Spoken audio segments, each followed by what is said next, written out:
And his work's amazing. Amazing, So- and we're so happy to have it. I'm so happy my work's next to his. Yeah, he's incredible. Yeah.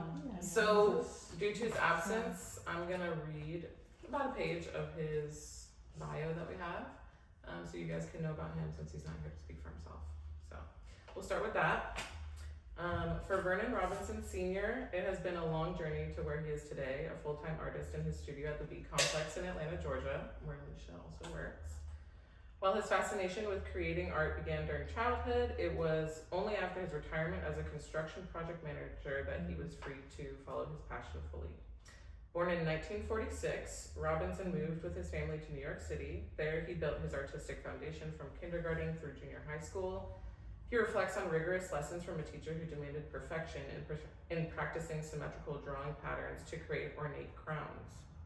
After the devastating loss of his mother, the family returned to their native Pensacola, Florida.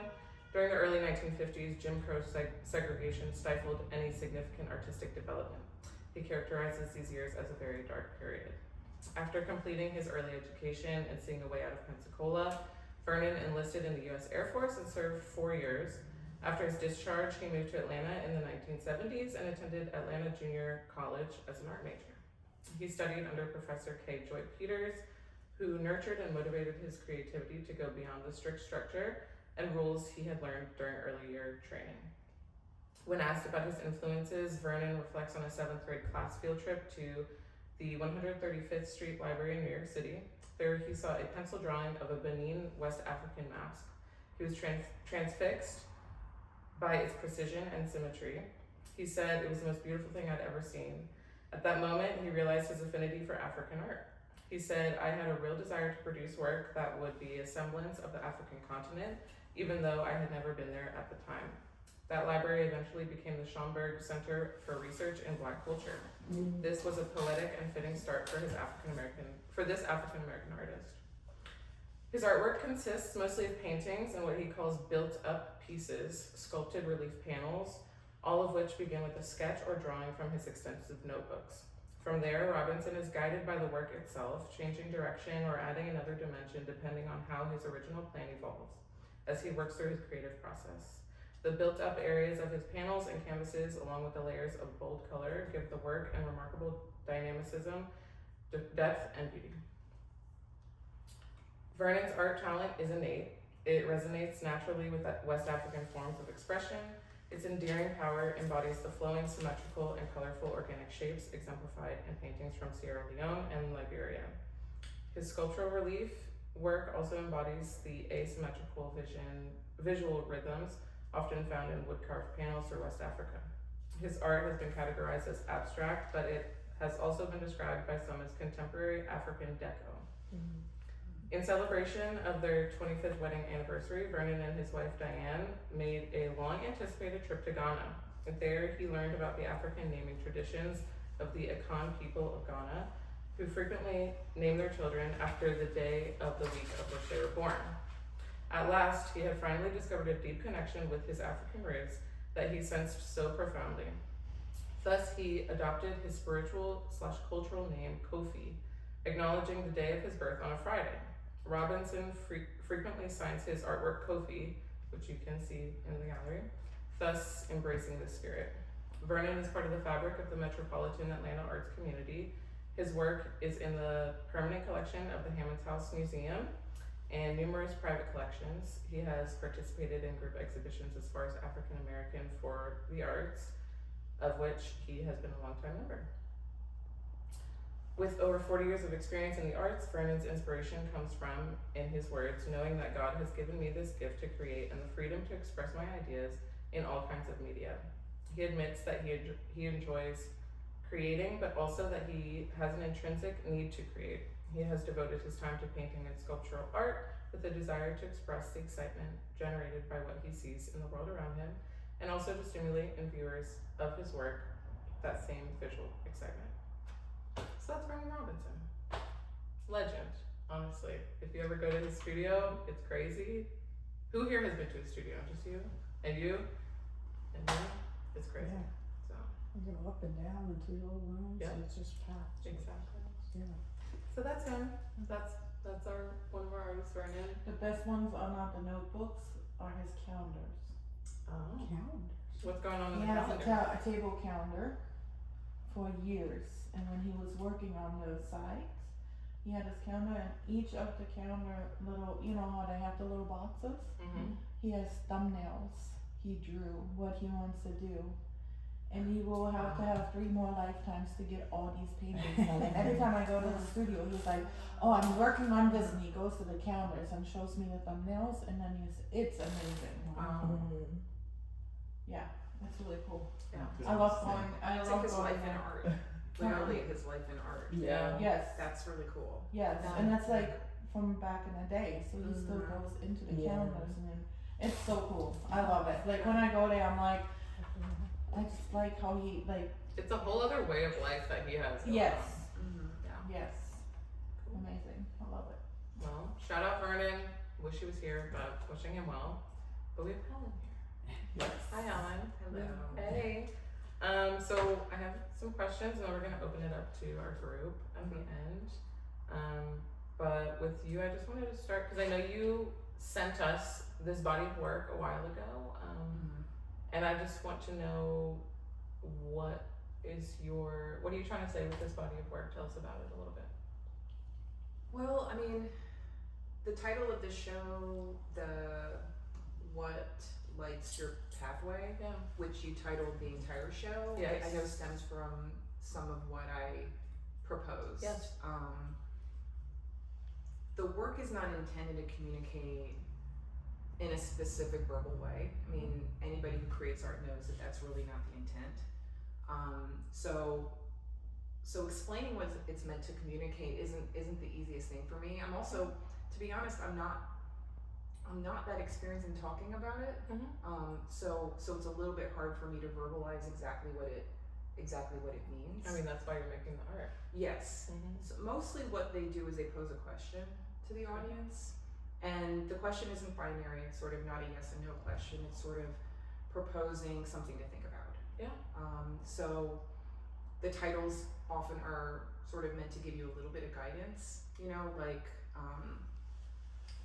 works like Counterparts is one, or Relevant Mystery. Those seem more like statements, but they're also questions too. So what's sort of relevant, what's the mystery here? And then with Relevant Mystery, that one is actually a little bit more spiritual. That's why it's a mystery. But but a lot of them, What the Light Conceals is another one. That one I would say is a little bit more in line with what I was just talking about, which is it's asking this question, what the light conceals, and then it's asking the viewer to spend some time with peace and to consider that idea and reflect it on their own life potentially.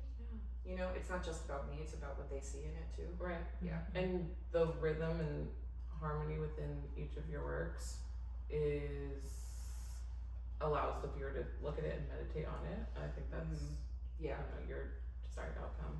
And there's always a place for their eye to almost always a place for their eye to rest. Yeah. Sometimes it's multiple places, but there's always some guidance. Yeah. The direction that they choose to take within a specific piece, where they decide to enter it, and how they decide to move their eye around the piece is up to them. So I mean, I think some of it comes from me being a designer. Also, that background has definitely informed the work that I do, because I mean, ultimately, if you're a graphic designer, you understand how to sort of manipulate how someone sees and reads something. You know how to create a headline so that they view it. There's this idea of like sort of scale and presence and using color and all sorts of formal qualities of art making. That definitely informs the work that I do now. So I use those skills to create that kind of experience within an art context. Yeah. I wanted to ask you about that because you have your background as a graphic designer. Yeah, professionally, yes. Professionally. What prompted you to come to this extremely grounded practice from tech to nature? You're using wood and natural materials and natural color, and how did you find this practice from graphic design background. Right. Well, I mean, there wasn't an aha moment with me. There's never really quick shifts. Everything's always sort of very methodical, just like my art making practice is very methodical. Decisions I make in life are also very methodical. I actually have an MFA in sculpture, and most of what I did was work in relief. I did some installation work because it was the 90s, but that's what everybody did. You know, so I liked creating these sorts of experiences for people to have. But yeah, so my academic background, even though it was a long time ago, is actually entirely art. I only took a couple of graphic design classes, but when I finished school, I needed to pay rent and I needed to eat, and I always did do some design work, so I was lucky enough to find some work in that field. And then I taught graphic design for a while at the Art Institute when it was open, and I always continued in art practice.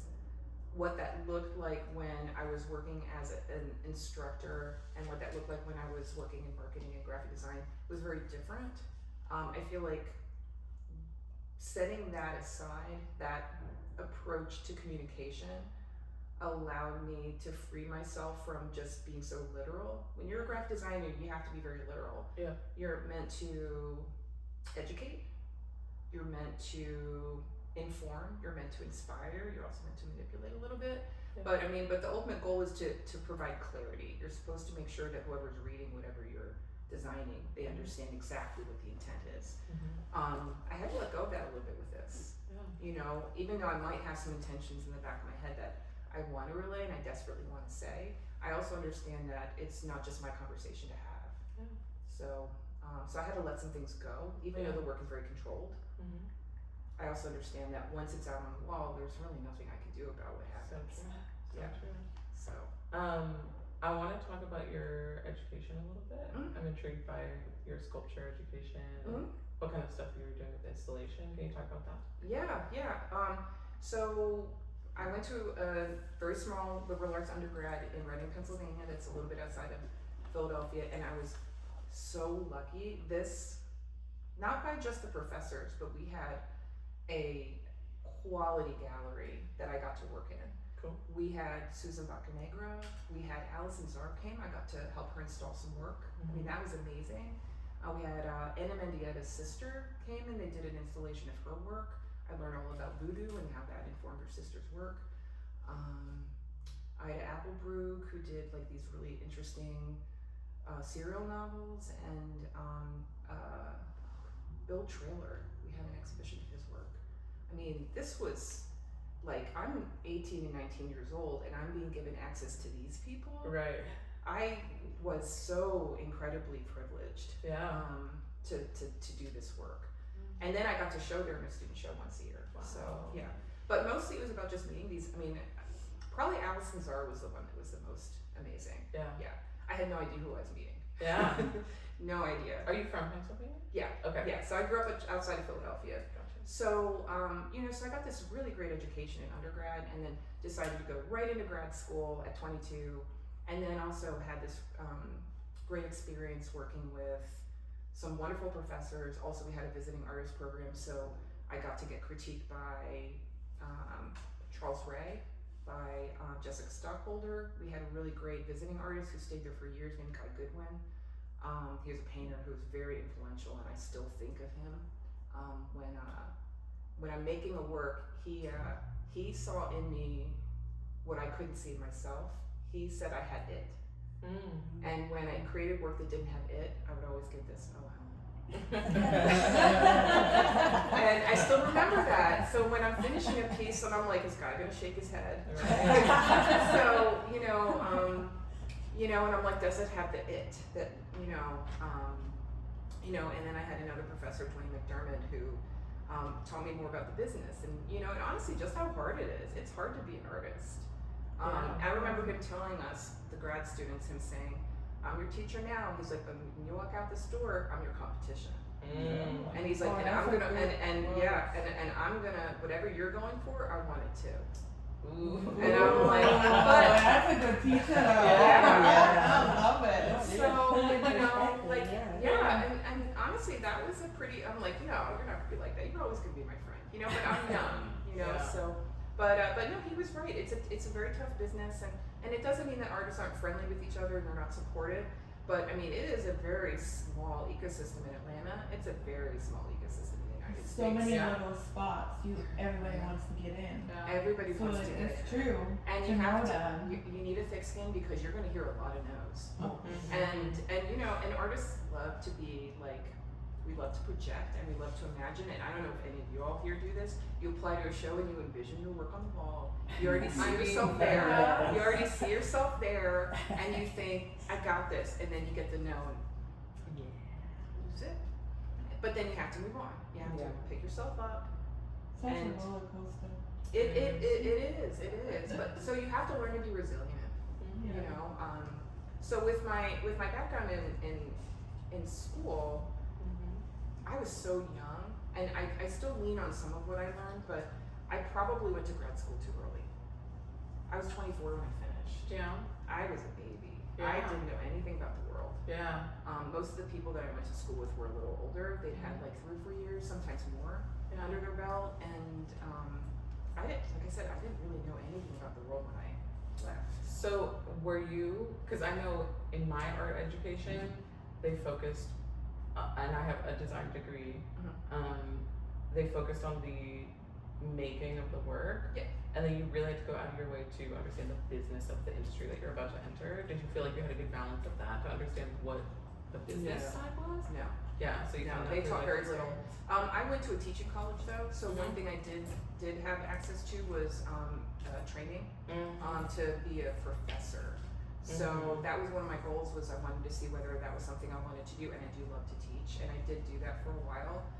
But you know, so we had I had a class on teaching, and then I was an assistant professor, I was an assistant in a figurative sculpture class for a couple of terms, and then I was given, once I did those, I was given my own class. So I taught 3D design for a few semesters, and I realized that I loved to teach, and that was something I wanted to pursue. So that they did prepare you for, but I mean, again, I also think the world has changed so much. I graduated in 1990. Well, I finished my education in 1996, the end of 1996. Web design was not a thing. Yeah. The internet was barely a thing. Yeah. Social media didn't exist. I mean, I remember one of my first jobs, I went and took an HTML class, like learning basic HTML, like that's how new it was. Yeah.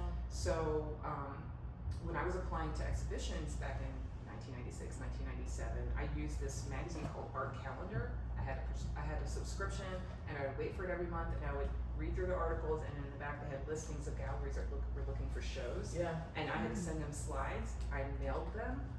I had to send slide sheets. I had to write everything by hand, or if I had a typewriter, I could, you know, write with a typewriter. But everything was manual, and then I had to hope that my application got in on time, and then they would and some, if you were applying for a solo exhibition, you had to send a whole like slide reel. Yeah, yeah. You know, and you had to pay to ship it.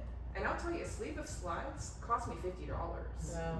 You know, and then I had to have those reproduced, and that still was really expensive. So I It's mean, more work than making the actual artwork itself. it was so and so yeah, it was a very pricey enterprise, but yeah. So things were so different. They were cool though. You know, like, I mean, I don't have any regrets about how things were, and I like how things have changed, you know? I mean, everything could be so much more targeted now. Like, when I applied to galleries in the 90s, I didn't know if their work had anything to do with what I did. Because I couldn't look. Yeah. There's no website to check. Shot in the dark. It was. Yeah. So it's just with magazines, right? When they have This magazine, yeah. It was, like I said, it was Art Calendar, and it was sort of the go-to that a lot of us used. And they didn't describe what the gallery did.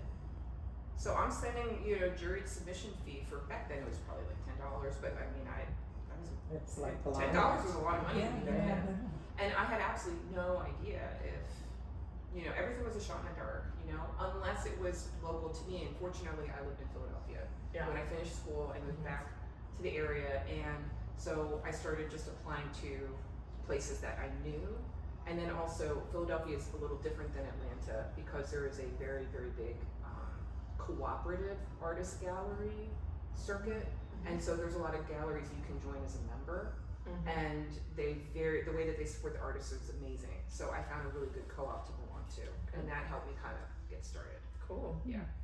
Did you ever go up to New York when you were in Philly? Oh, all the time. Yeah. Yeah, New York was great. Yeah. New York was great. Yeah. What Getting kind into New York is harder, but Yeah. yeah. I mean, usually I would just go to go to Manhattan and check out the Guggenheim and check out the major museums. Yeah. I have some friends that, or at least had some friends back then. Most of them at the time moved to Brooklyn, which was cheaper, not at the time, or Hoboken, but it's a cool scene. Yeah. But I mean, it's cutthroat. Oh yeah. Philly's Yeah. a little friendlier. Right. It's a little easier to get into the galleries, Yeah. but But it's nice to be close and go experience those things. oh, the galleries are amazing. Yeah. PS1's amazing. Yeah, Guggenheim, phenomenal. Yeah. The building's beautiful. Yeah. But honestly, the Metropolitan Museum of Art is my favorite. There's a whole pyramid in it, Mm-hmm. or at least Yeah, part of right, one. You can walk yeah. through a pyramid. It's Yeah. amazing. Yeah. So, but I also can't complain about the Philadelphia Museum of Art because they've got an enormous collection of Marcel Duchamp's work. Oh Who I yeah. love. I He's saw- very interesting. I saw one of his works at the Glenstone in Maryland where I'm from, and I was just like, I don't know, I couldn't believe it. Yeah, he did so many different types of things too. He's such a thinker, Yeah. So I mean, and then you move to the South, and honestly, it's beautiful here. It's amazing. The art is so different. Yeah. It is, It and is. different in an amazing way. It's so wonderful. So I feel really fortunate that I was able to get educated in this one area and then sort of re-educated in another. Yeah. Yeah. It's extremely different down here. Yeah. So I do want to know, when did you know that this life was for you? Was it a young age thing? You knew that you wanted to do it, or like you went to college, took a chance, and you were like, okay, yeah, like this is what I want to do? It was never conscious. I was saying about with my life, everything is sort of one thing builds on another. Kind of the way I build my work. It's crazy the parallels. But I always created things. Yeah. And I think the idea of not creating just didn't occur to me. Yeah. I don't know. I just see things the way I see them, and that's just how it is. And it's funny because nobody in my family was a creative. I was gonna ask that. No. Yeah. Huh. High school math teacher. That was my mom. Yeah. Yep. Yeah. She taught algebra and trigonometry, which I did well at. Mhm. And then my dad was a chemist. Do you see their influences in your work at all? For sure. I mean, there's the geometry and the precision. Yeah. And I think that probably comes from both of them. Also, my dad, on his side of the family, my grandfather was a carpenter. He worked on the railroad back in the 1930s, and my dad did some carpentry. Even though I'm not really a carver, the working with wood feels really good. Yeah. I like how it's very comfortable for me. It feels really good. I like how it smells. And my dad did build a few pieces of furniture. They're at my mother's home now, so there's probably a little bit of that, but I almost feel like the chemistry is a little bit more of an interest to me because for me the paint, I love the alchemy of the paint. I love finding out especially paints that are translucent. Everything that I do, even though it's done in relief and it's three-dimensional and it's built, paint is probably the one unifying factor between anything that I make. Paint is always in everything I do. Whether it's collage, I'm painting my own papers. If it's work on canvas, obviously I'm using some kind of paint. But I like surprises where when I overlay, and they could be totally different brands of paint, but when I overlay different types of paint to see what happens when one is over another and then over another and over another, and then sometimes when you will do a glazing on it and then suddenly the paint kind of starts coming through. I love seeing that kind of magic. Yeah. Yeah, and so I make a lot of swatches at home where I'll overlay when I see one that I like a lot, I'll make one and I'll document it and I'll keep it. I'll keep a square of it. Yeah. And I'll typically do it on wood because that's mostly what I paint on now. Right. But I love that sort of sometimes I'll have a day where I'm just playing with the paint to see what kind of color combinations will do what. It's fun. Cool. Yeah. So I do want to talk about your studio practice. Yeah. Where do you start and what's that process like? And especially in terms of these, because these are kind of much more abstract in my eye than anything else here. And we were having this conversation when you came into the gallery. Talking about How does your mind sort this out? That's part of the process. Yeah. So, Yeah. So again, it's building blocks. Yeah. So the works that are behind you guys that are almost like there's an object in the middle of it, it's not a subject because it's not like there's flowers there. but it's almost like I'm creating some sort of object that didn't exist before. So those were the ones that started, and actually, not the large piece, but the one to the immediate left of it. Do you see there's those 4 squares that are painted like this? Yes. Okay, that's why that happened. Oh. So I was working on that piece, and that piece wasn't done, and there was something I needed to do. And I'm looking at it, and I'm like, it's just not finished, And it was all painted, but that gold hadn't been put on there yet. And I'm like, I need to do something else. I just don't know what it is. There's something it was laying too much like bands, and I didn't like that. It didn't sit right, and so there was no movement between the bands. Because one thing I like to do also is I like there to be movement that goes up and down and movement that goes left to right. It has to have both. If it doesn't have both, it doesn't feel balanced to me. It's just my quirk. And so that one only felt like it was moving left to right because of the heavy banding. And so I added that, and I'm like, that's kind of cool. So I thought I would have some fun one day, and I made a bunch of squares that were all painted in half with that diagonal, and I started kind of putting them together. And then, Wow. So this is your last work. no, I did those maybe 8 months ago, but I'm still doing more of these. Is what I mean. You evolved to this. Yeah, lane, yeah. Right. Yeah, well, I mean, I do both simultaneously, but but that piece directly led to that piece. If I hadn't come to that decision, or had decided to make, or realized what I needed to do there, I just saw an opportunity, and I thought it'd be really fun to see what I could make of this. And initially, my intent was to do something very patterned, almost like, honestly, something you see on a floor, and that just was so boring. And I'm like, what if I make this so that it seems balanced and it seems organized, but it's really not. That's This one doesn't. exactly It's what we Yeah. exactly what we Yeah. were talking about. Yeah. With these, so I know how you work in the studio because we visit you in the studio. So you plan these out a lot little bit more. Yeah. Was that more a feel? Yes. Yes. Okay, Yes. that makes sense. Yeah. Those they're not finished. I don't glue them down until they're done. I just can't. It would feel incredibly uncomfortable. Yeah. So, and what happens with them is that when I first start, it's super fun. It's like putting together a puzzle that doesn't really have like a photo. Like I don't have anything to reference other than like just how everything's feel. By the time I'm getting close to it being done though, that's when it gets really hard because like suddenly something doesn't work and I'm like, oh crap, I have to get rid of this. And it's like I have to take this out. And but that tension, I like sometimes to have a little bit of that tension. So you don't have a sketch for it. No, I do have an intended color palette, and there's usually like I like one color to throw to just kind of like I added pink intentionally because I thought it just would be too honestly just kind of boring, and it needed a little bit of like something brighter and fun and something that was maybe a little bit because the colors are pretty serious. I mean, it's dark red and brown and bronze and but then you throw in a little bit of pink and it's got a little whimsy. But you know what? Actually, that is what at least I'm talking for me. What attracts me more about that kind of work that you do. It's really emotional. Yeah. And it's very organic versus these ones that you can see that right away. I feel it. It's more intentional and calculated. Yes. And these ones, it feels more organic and free and harmonious. Actually, is what I get from it. And even though it's this just position that even though it's just angles, it feels very emotional to me. It is. Well, and it feels that way when I'm making it. The harmonic of the colors are amazing. Thank you. To be honest with you, it just grabbed me. Yeah. I definitely feel very more intense when I'm making these than when I'm making those. Those I'm probably starting off a lot more calm because they're a lot more planned. These are more difficult, but I always need to feel like I'm working, Another influence of mine is Milton Glaser. I don't know if you know. Graphic designer, everybody knows I Art New York. He's the one that did that.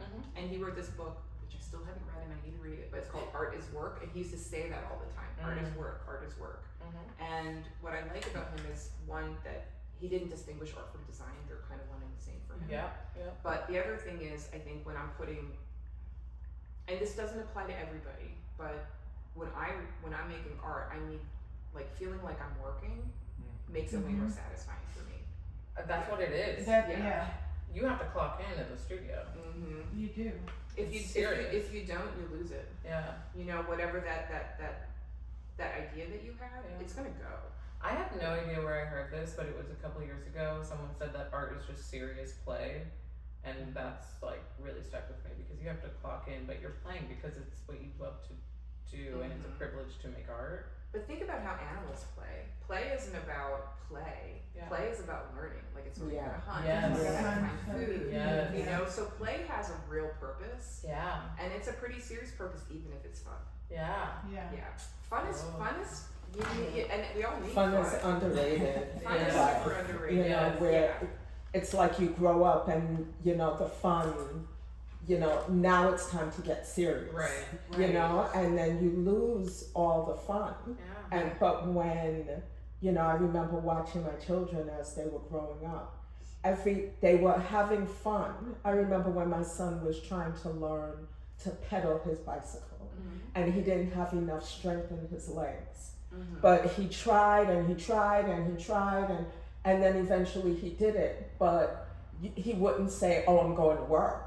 You know what I mean? Right. You know, and when he was learning to whistle, he whistled all day, every day, and just whistled and whistled and whistled until he got it, and he moved on. But he wasn't working, but Right. the play led to this whole experience, which, you know, it's not something you can look at on the wall like a piece of art, but it's still that creation.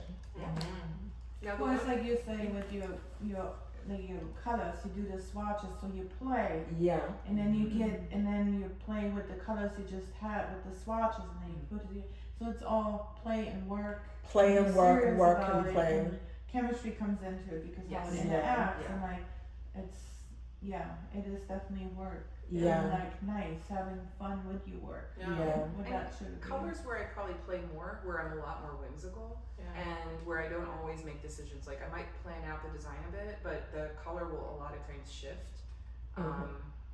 The other area where I play a lot more is when I'm doing collage, when I'm working on paper. There's no stress, there's no pressure. Also, my feeling about the works on paper, and actually to a certain extent with my works that I'm doing here, but definitely with the works on paper, if I mess it up, I don't care. You know, it doesn't matter. I don't have to show it to anybody. I don't have to show anything to anybody. Anything I show, I choose to show. But the works on paper, they're so freeing, and I use a lot of the same processes. Like, you know, I like paint my own papers. I use a lot of different types of papers that have texture, and I cut out you know, and the pieces that I have here, they actually look a lot like these pieces. They're the forms. They're over in the bin in the rack, but I use a lot of the same kind of like building and approach. But for some reason, because it's paper, like it just feels lighter. I don't know. Maybe it's literally lighter because it's not wood. I don't know, but I think play serves a purpose, and I think, you know, I couldn't imagine life without it. Yeah. Yeah. Love that. I've been wanting to express how this makes me feel. I mean, it's such a different reaction from everything because it's so balanced. Everything is so balanced and calculated. But this, to me, I don't know if this is like solely my reaction, but it feels like because there's gaps here and there's things that these domes that are placed in the gaps, it feels like I can't sort it out. And like part of me wants to move it like a game where you have to sort it out and everything can just like sit on the bottom and be balanced and just be perfect. And you have made that impossible here.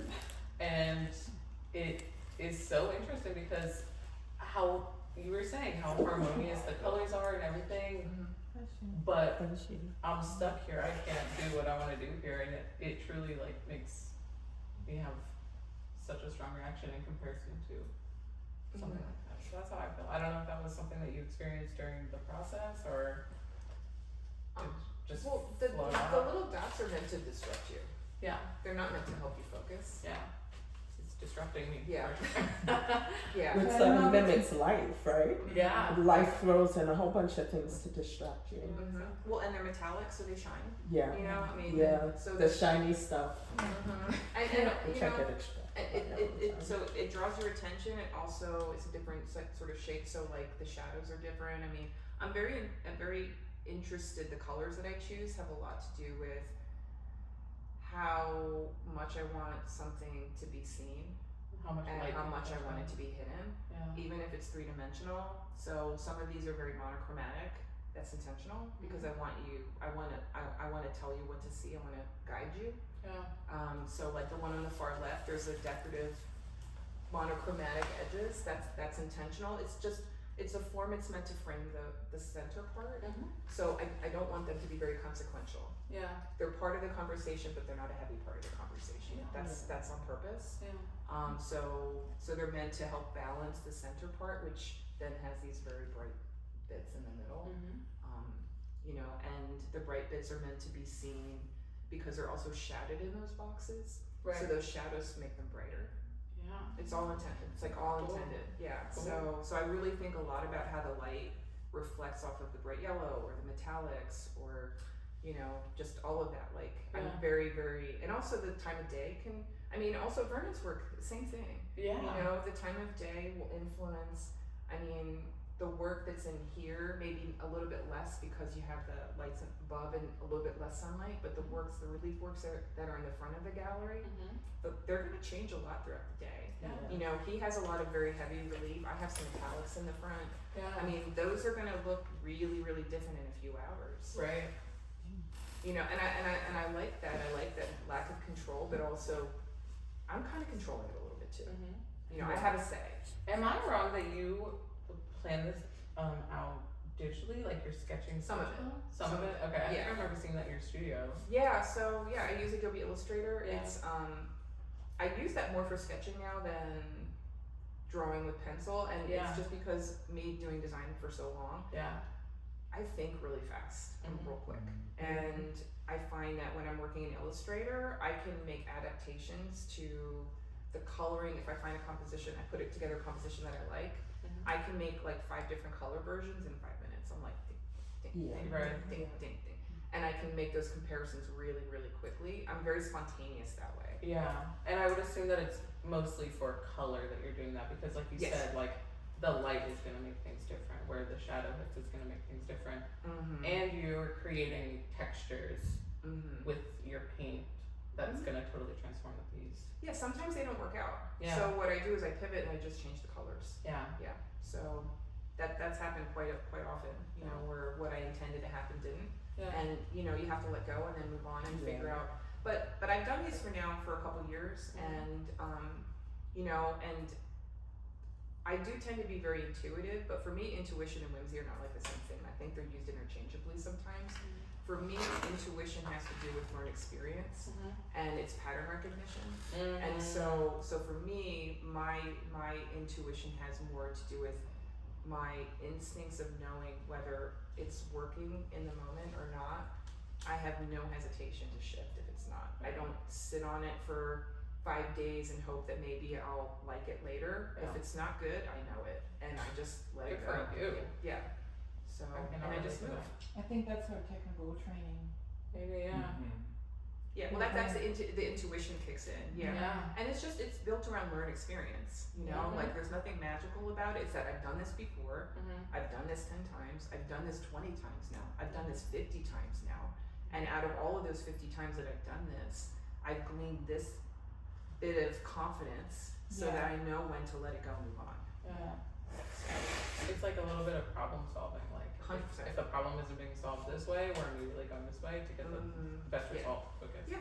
And problem solving is important in creative work too. You know? All Yeah. of being an artist is problem solving. Yeah. I found that out. Well, we real quick. create so many problems.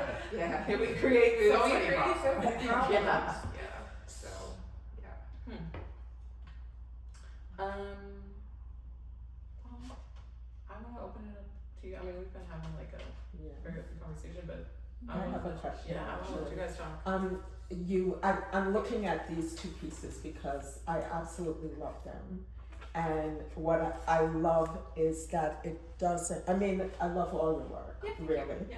But, you know, I'm more of an abstract. Yes.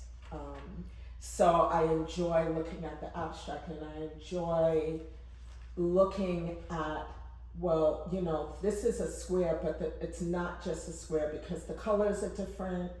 And so when you began speaking about where the eye rests and you know, the viewer can decide where you're entering and where you're exiting. Like at this one, I could immediately see where I come into it, you know, where my eye comes in, and then where I want to go. And it's this square with the two red triangles facing up, more to the bottom on the right-hand side.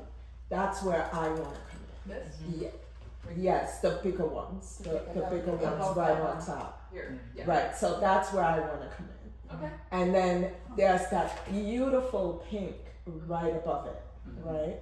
And it's like I do that in my work as well. Like I have that bright something underneath because I you know, whatever. But so my question is, do you decide where you're gonna put that, or is it as you're going along in the process, I need somewhere for someone's eye to rest? You know, when you put it all together, and you know, is that how you do it, or how does that come about?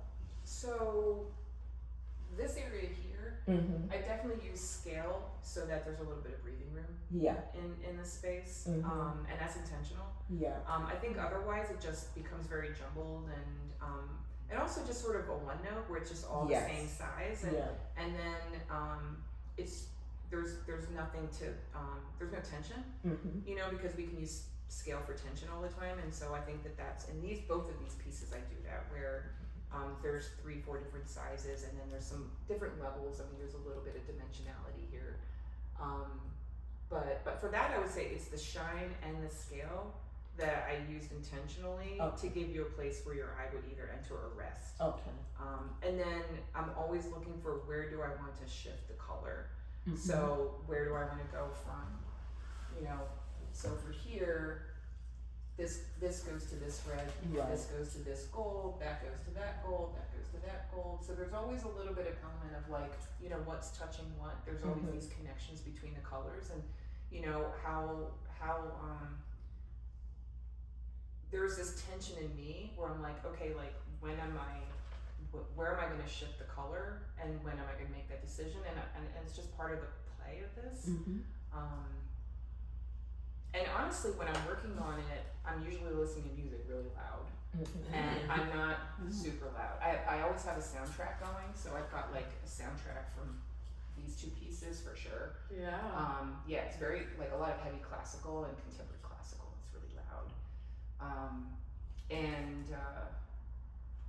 And I'm in this zone where I just don't really think about what else is going on around me, and I'm just honestly just focusing on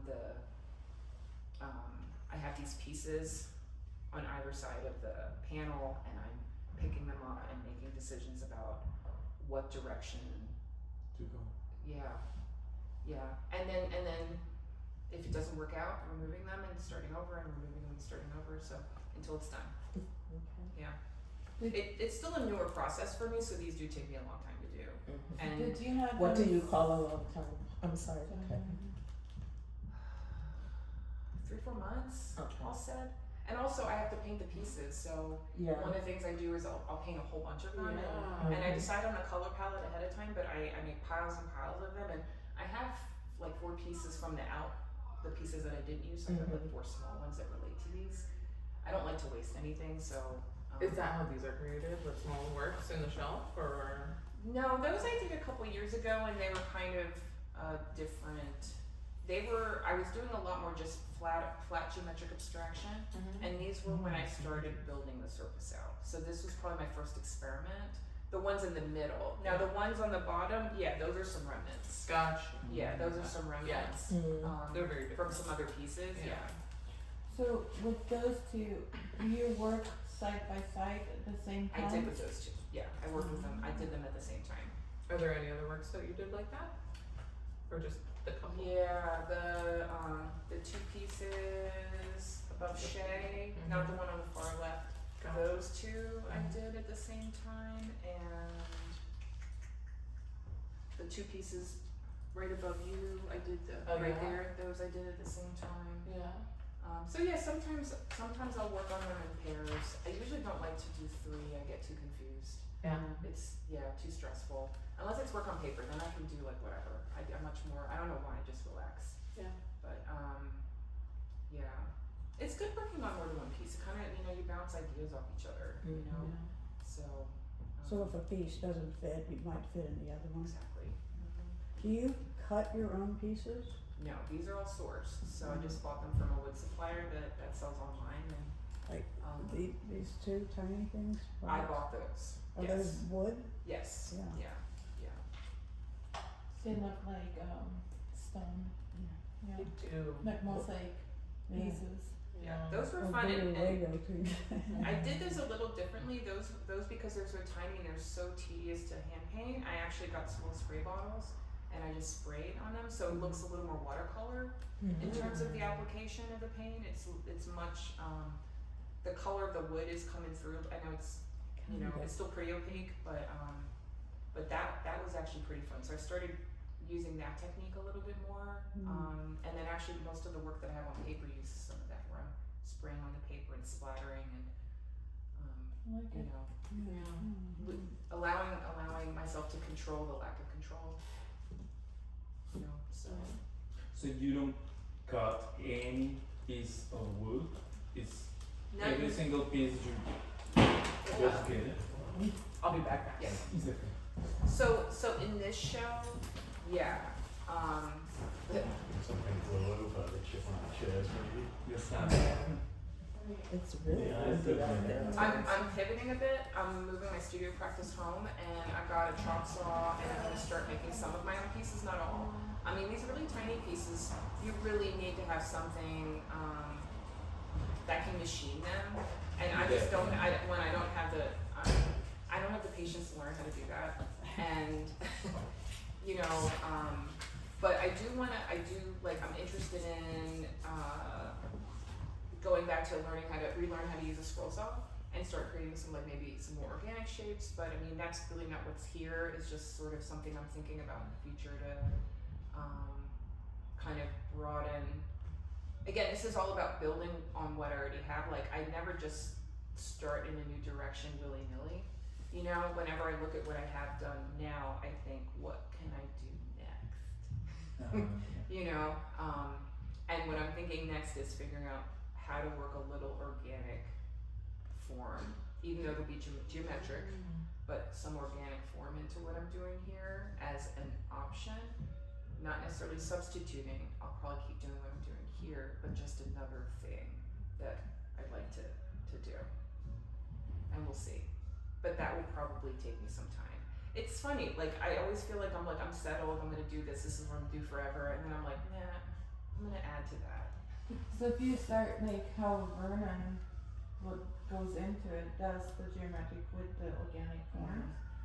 So you probably should meet up with him. I know I should be. Yeah. I wish he was and see here. how he builds it up with Yeah. his organic.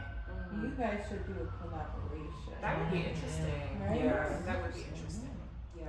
To So- see how that would be so cool. I And mean, I know that it's trending to be everybody's supposed to be you're supposed to be in the moment and you're supposed to be conscious and all that stuff, but artists can't do that. I'm always thinking about what I'm gonna do next. Always.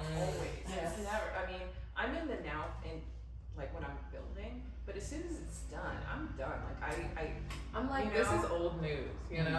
I'm I'm going so on. hard. Yeah. Do you all do this though? I give myself permission to sit with the piece for 5 minutes and appreciate what I just did.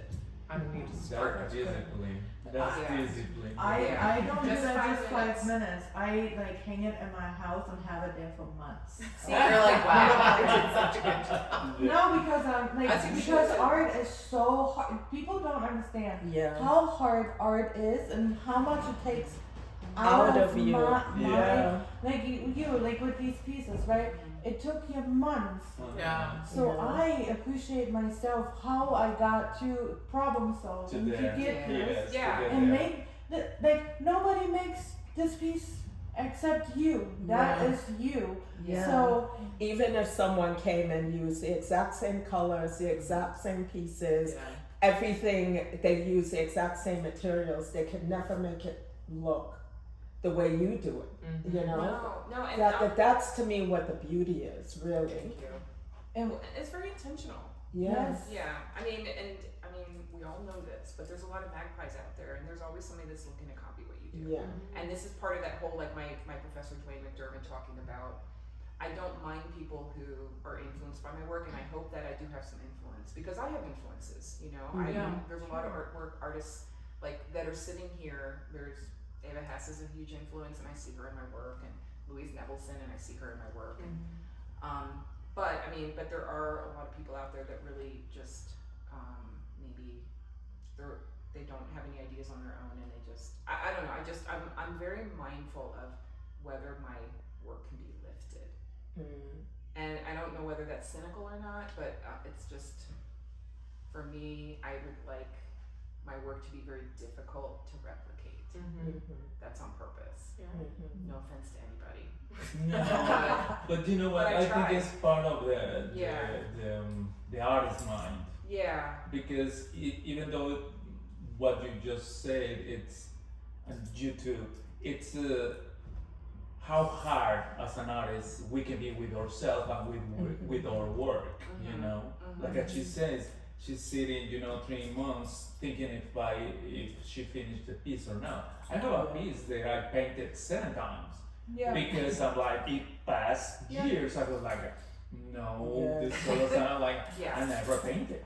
And Yeah. until Yeah. I say, it's gone, And actually, an exhibition, somebody want to buy it, and I didn't want to sell it just for that fact because I painted 7 times. Because I feel it was missing. I've said no a couple of times. It was hard. That's why I'm saying Yeah, I it was admire hard. you. Just the fact that you say it's done, it's done. Yeah. Because that's discipline. Or there's a couple of pieces that I'll never sell because for me they're these touchstones that I need to reference constantly. So I just won't give them up. There's 2 in particular, and they actually don't look anything like these pieces, but I won't give them up. They're never gonna go anywhere else. I need to see them. I need to know, like, I don't know, just like when I'm struggling with something, like I go back and I look at them and I think about why I made them and why they still resonate with me, and so just something that it's very comfortable for me to go back into, and it always gives me a source of inspiration, and I need that, so nobody's ever gonna own them but me. Yeah. Reminding yourself. Yeah. Actually, It's there's like 3 pieces. grounding in the principle of what you do. Yeah. That's what it sounds like Yeah, when you say yeah, yeah. So they're like my own little art crutches. Yeah. So, and they make me happy. You Yeah. know, I mean, so there's nothing wrong with like looking at your own work and like, I mean, our home has a lot of art in it and all of it. Like I love all of it. I like that mine can make me smile sometimes too. Like Yeah. okay, this is good. I like it.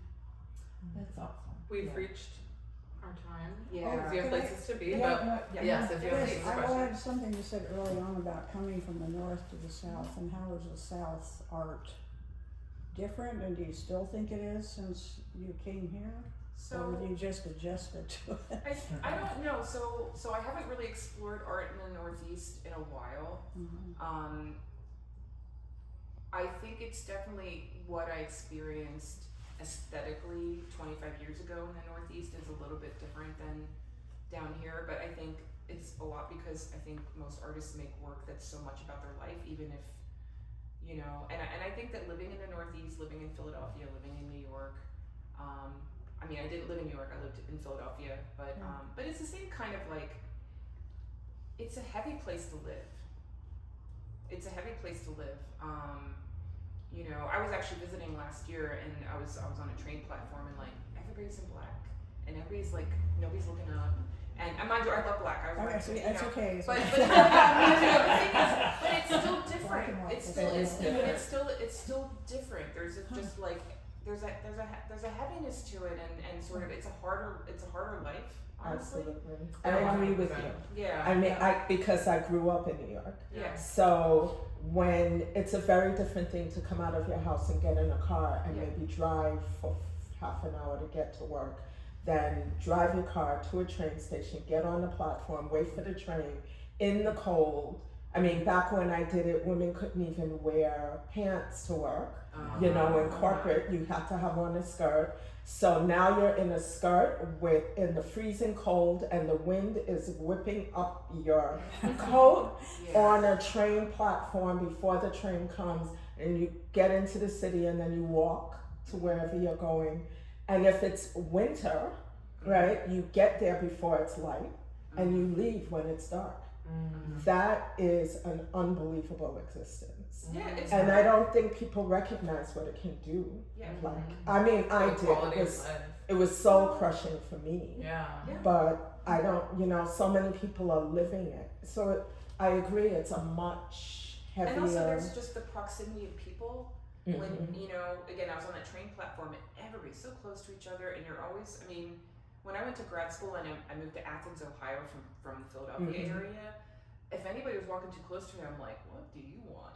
Yeah. Just Yes. sort of like, you just assume There's not everyone even has an distance. angle, everyone has an angle, you just have to be more careful. Well, I what, don't know, what it was it about the art? It felt lighter here? It just feels lighter, it's more spread out, It's not that the art itself is different, it's... Some of it is, and I don't know if I can put a finger on it. It just, I wasn't trying to, I was so- just curious. yeah. So I think I have to say, because we were in Rhode Island, Mhm. in New York, and then I worked in Boston, it is the same thing. Yeah. It was, the humans are so when I did art there, it was very dark, and my husband is very dark. Mhm. And then when we went here, everything feels lighter and Yes. it's open. It's very intense.